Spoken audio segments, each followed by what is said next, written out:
Estamos de volta ao vivo com o programa Bem Viver e hoje nós falamos sobre gestação e a hora do parto. Eu estou aqui com a doutora Jaqueline, ela é ginecologista e obstetra. E, doutora Jaqueline, a gente estava falando sobre a relação da alimentação com a grávida. E os exercícios físicos, elas podem continuar normalmente? A grávida que já praticava algum tipo de atividade física, o ideal é que ela continue, a não ser que existam algumas restrições. Por exemplo, ela tem alguma alteração da saúde que faz com que ela não possa mais continuar essa atividade física, mas o ideal é que ela continue com uma atividade física de 2 a 3 vezes por semana.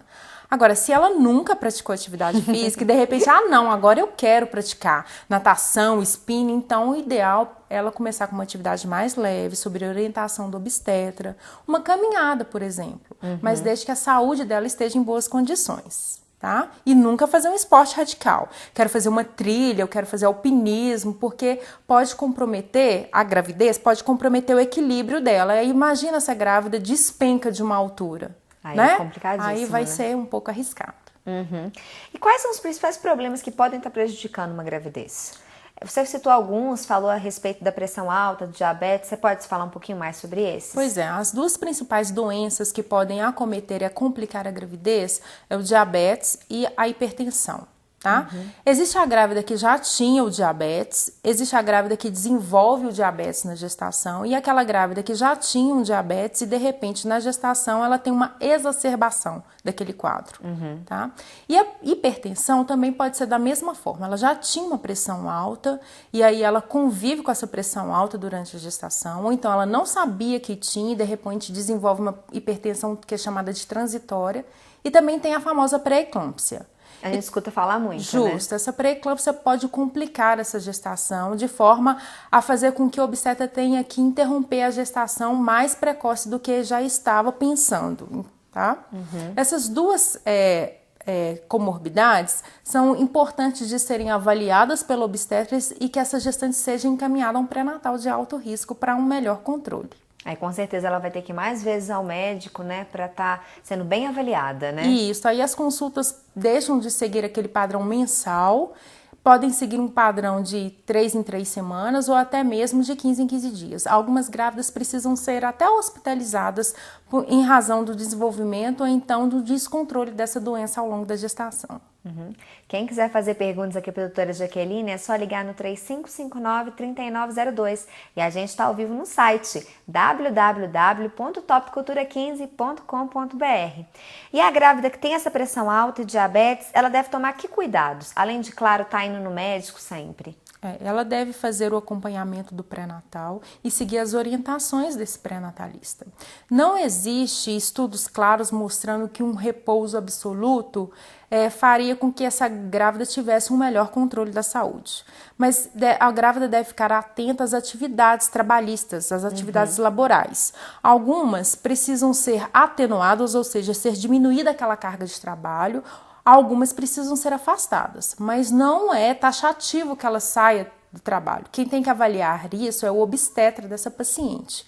Claro que se aquela atividade dela estiver causando um prejuízo, né, da saúde, então fazendo com que aquela doença fique piorando a gestação, aí sim. Mas o ideal é que ela tome as medicações prescritas pelo obstetra e faça a dieta que o obstetra prescreveu. Principalmente a que tem diabetes, né? Justamente. E a questão do nascimento prematuro? Devem ter inúmeras causas. Tem algumas principais que você pode estar listando? Existem várias causas do nascimento prematuro. É considerado um recém-nascido prematuro aquele que nasce antes de 37 semanas. Abaixo de 32 semanas é considerado prematuro extremos. As maiores causas de prematuridade são infecções, a rotura da bolsa antes do momento oportuno, que também pode ser causada por infecções. A paciente que tem alguma doença, por exemplo, um diabetes descontrolado, ou então uma hipertensão descontrolada que faça com que o obstetra tenha que intervir, até interromper essa gestação antes da hora, fazendo com que tenha um parto prematuro. E até ter tido um parto prematuro faz com que numa próxima gestação ela aumente o risco de ter outra gestação prematura, outro parto prematuro. E a criança também pode acabar apresentando sequelas? Sim, da prematuridade existem várias sequelas, né? Da própria causa da prematuridade, que pode ser a criança que nasceu com alguma infecção congênita, alguma infecção que a mãe tenha, por exemplo, uma infecção de urina, que passe para este recém-nascido e aí faz com que ele tenha uma sepse, uma infecção precoce, ou então alguma coisa que faça com que essa complicação advenha do fato dele ter sido internado numa unidade neonatal. Então a gente tem alterações oculares pelo próprio oxigênio da incubadora, alterações oculares pela luz, né, do tratamento dele da anemia, e também alterações da prematuridade, que é por uma não maturidade do pulmão, não maturidade de alguns órgãos que ele não tenha sido desenvolvidos. Justamente. Então, você falou que abaixo de 37 semanas ele é prematuro. Isso. Então, o bebê tem que nascer de 37 a 42. Isso. É o ideal, vamos dizer assim. Entre 37 e 42 é o ideal.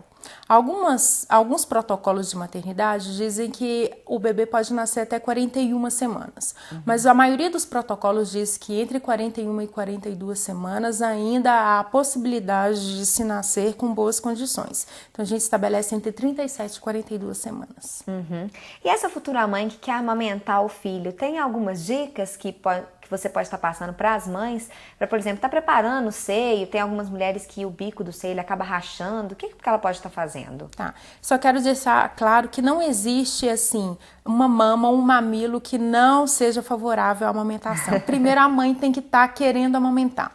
Existem algumas dicas que alguns obstetras passam, que é para fortalecer aquela região do mamilo. Como passar uma toalha mais felpuda na região vertical, no movimento mais verticalizado, para fortalecer esse bico do peito. Enquanto ela está grávida. Enquanto não está grávida. E tomar um sol. Não precisa ser com a mama totalmente exposta, com uma camiseta clara. Lembrando de passar o protetor solar, tá? Mas não são todos os obstetras que indicam.